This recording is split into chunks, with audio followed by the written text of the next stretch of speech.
Mrs. Langley, the kind but strict teacher, was in the middle of explaining fractions when the door suddenly creaked open. A small gray kitten trotted into tiny paws clicking softly against the linoleum floor. For a moment, the whole class froze. Then, laughter burst out.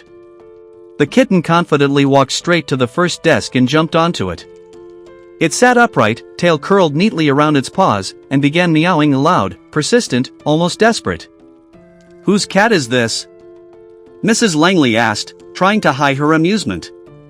No one answered. The laughter grew louder as the kitten refused to stop.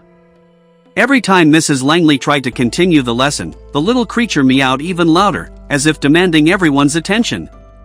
All right, the teacher sighed. Maybe it wants to learn fractions too. The class erupted in giggles. But then, something shifted. The kitten's cries weren't playful anymore. They were frantic, high-pitched, and trembling. It jumped off the desk, ran to the back of the room, and pawed at the window, meowing toward the schoolyard outside. Mrs. Langley frowned.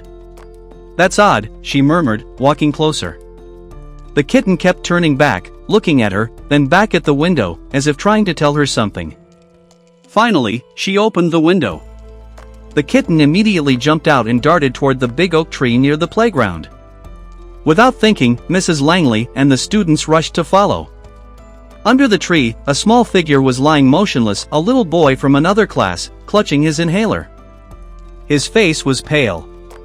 One of the older students gasped, "That's Ben. He has asthma."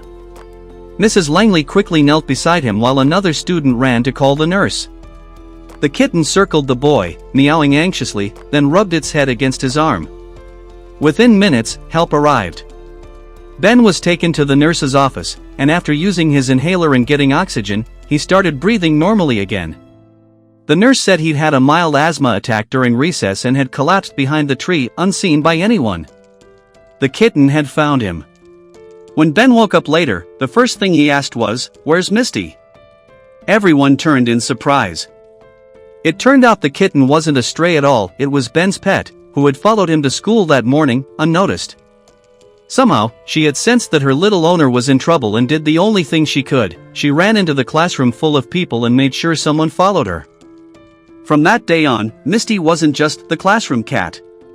She became the school's little hero, the tiny, gray kitten who wouldn't stop meowing until she saved her best friend's life.